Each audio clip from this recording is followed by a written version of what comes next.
Bismillahirrahmanirrahim. Assalamualaikum warahmatullahi wabarakatuh. Alhamdulillah, salatu wassalamu ala rasulillah wa ala alihi wa ashabihi wa man walah mabad tulab wa talibat. KMI kelas 11 yang dimuliakan Allah Ta'ala.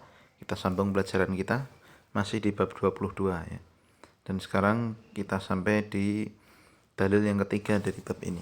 Qala al-mu'allifu rahimahullah ta'ala wa qawlihi qala alladhina ghalabu ala amrihim lanattakhidanna alaihim masjidah. Berkata orang-orang yang ghalabu ala amrihim ay ala amri ashabil kahfi. Ya, berkata orang-orang yang mengetahui dan menguasai perkara ashabul kahfi, wahum ashabul kalimah ya wan nufud, yaitu mereka para raja. Jadi di sini para pembesar-pembesar kerajaan saat itu. Mereka mengatakan lanat takhidanna alaihim, kita akan jadikan seputaran mereka haulahum masjidah, tempat sujud. Yusalla fihi wa yaksiduhumun nasu wa yatabarrakuna ilai wa yatabarrakuna bihim. Yang manusia sholat di situ ya, kemudian pada datang ke situ lalu bertabaruk dengan mereka. Ini apa maksudnya? Kita baca dulu maknanya. Nanti ada sejarahnya, saya terangkan sedikit. Yukhbiru ta'ala anil ladzina ghalabu ala amri ashabil kahfi. Allah mengabarkan tentang orang-orang penguasa saat itu yang menguasai perkaranya ashabul kahfi. Ala wajhid dhammi lahum. Dari sisi pencelaan kepada mereka. Annahum qalu lanattakhidanna haulahum musalla. Bahwa mereka berkata, kami akan jadikan sekitar tempat yang ditidurkan di situ ashabul kahfi ini sebagai tempat sujud, tempat sholat. Yaksiduhun nasu wa yatabarrakuna bihim. Yang manusia akan datang ya, menuju ke tempat itu lalu bertabaruk dengan mereka. Kenapa kemudian ayat ini dibawakan dalam bab ini? Anna fiha dalilan ala annahu sayakunu fi hadhil ummati man yattakhidul masajida alal kubur. Bahwa di sini ada dalil bahwa akan ada dari umat Islam ini yang mengikuti jalannya orang Yahudi dan Nasrani, yaitu menjadikan masjid ya, di atas kuburan. Kama kana yaf'aluhu man kana qablahum, sebagaimana dilakukan umat sebelum kita ini. Jadi kisah singkatnya intinya kan ashabul kahfi ini lari menuju gua. Yang mana gua ini banyak ya versinya. Namun memang ada beberapa pakar sejarah yang menyebutkan yang paling kuat pendapatnya ada di daerah Yordania sekarang. Ya, karena memang di situ dari dulu area Syam ya itu dikuasai oleh Konstantinopel dulunya. Ya, dikuasai oleh raja Romawi termasuknya. Nah, di situ pula dulu hidup orang-orang yang masih menjalani ajaran Nabi Isa dengan benar. Ya, jadi mereka mengikuti ajaran Nabi Isa dengan benar. Nah, termasuk diantaranya ashabul kahfi ini. Ya, jadi mereka orang yang bertauhid, lurus akidahnya, lurus agamanya. Mereka lari dari kejaran penguasa saat itu karena pengajak dan penguasa mendakwahkan kesyirikan. Yang mana di era-era tersebut memang Kristen ya mengalami yaitu pergolakan besar ya, agama Injil ya, maksudnya yang mengikuti Nabi Isa itu mengalami pergolakan besar, dan mana Paulus menuhankan Nabi Isa dan sebagainya. Jadi akhirnya mereka lari untuk menyelamatkan agamanya. Nah, ketika ada perayaan besar ya, rajanya saat itu disebutkan dalam tafsir Ibnu Katsir namanya Dakyanus kalau di dalam tafsir Ibnu Katsir. Tetapi kalau versi sejarah lain yang pernah saya baca yaitu namanya Diokletianus ya. Tapi ada kemiripan al-muhim ya. Nah, kita pakai yang pendapatnya Ibnu Katsir ya, Dakyanus ya. Kalau dalam bahasa Romawinya mereka mengatakan Diokletianus tadi. Mereka mengadakan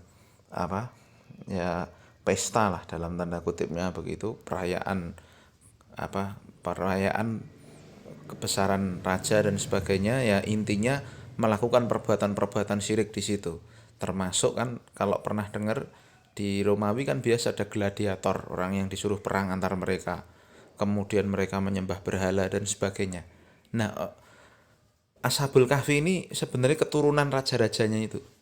Nah, ketika mereka melawan, ya melawan bapak-bapaknya, melawan tokoh-tokohnya itu, ya mereka mau dikejar, mau dipenjara, mau dibunuh kan begitu. Maka mereka lari ke satu gua, ya, satu gua. Kemudian mereka tinggal di situ. Yang ya apa namanya di surat Al-Kahfi kan disebutkan kan ada yang mengatakan 5, 6 bersama anjingnya, ada yang mengatakan 7, 8 bersama anjingnya dan sebagainya. Yang tahu hanyalah Allah Subhanahu wa taala, mereka jumlah pastinya berapa. Al-Muhim di situ memang ada anjingnya satu yang disebut orang-orang nyebut dengan apa?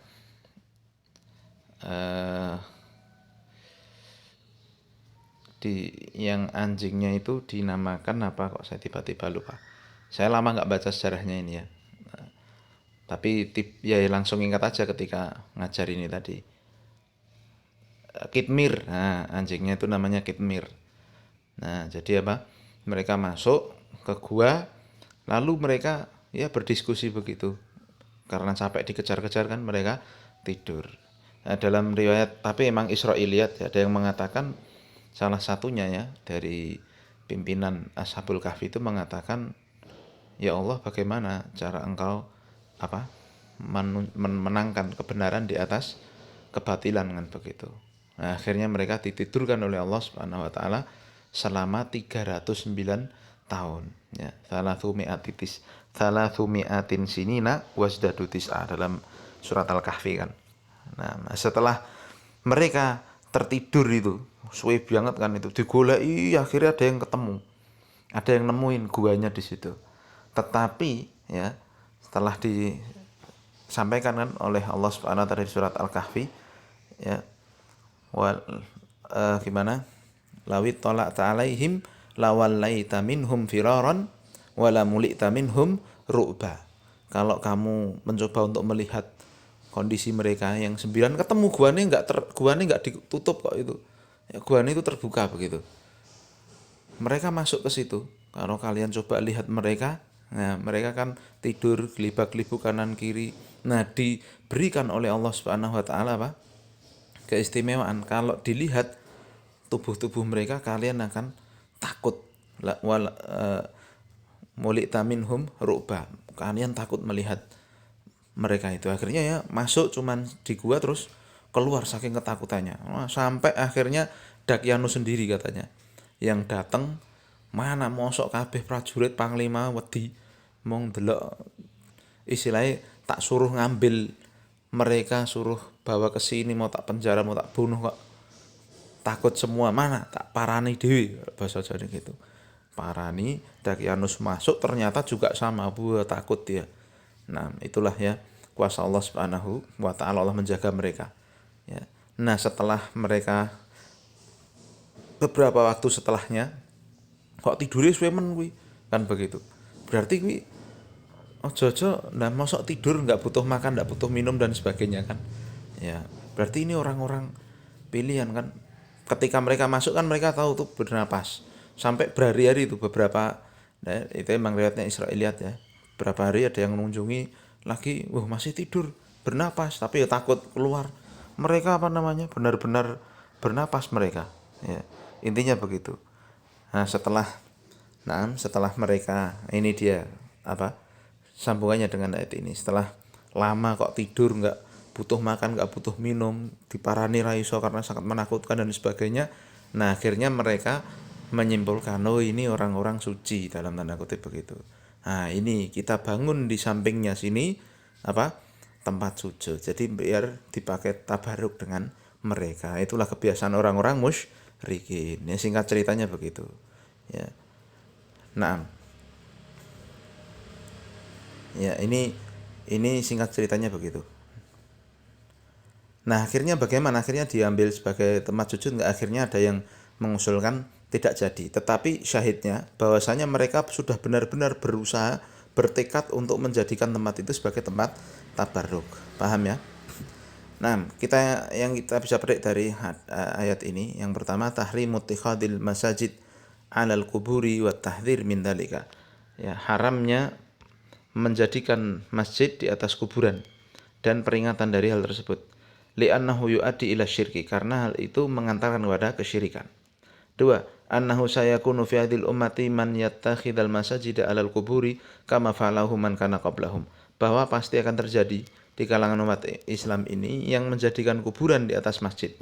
Ya, menjadikan masjid sebagai kuburan, menjadikan kuburan di atas masjid, menjadikan kuburan jadi masjid, ya kan? Sebagaimana dilakukan orang-orang sebelumnya. Yang ketiga, tahdzir minal ghuluwi fis sholihin. Peringatan dari sikap hulu terhadap orang-orang soleh. Lalu yang keempat, an-nattikhadal masajid 'alal quburi minal ghuluwi fis sholihin. Bahwa menjadikan masjid di atas kuburan, membangun masjid di atas kuburan ini termasuk sikap hulu kepada orang-orang soleh. Demikian yang kita bahas pada kesempatan ini. Subhanakallahumma wa bihamdika, asyhadu an la ilaha illa anta, astaghfiruka wa atubu ilaik. Assalamualaikum warahmatullahi wabarakatuh.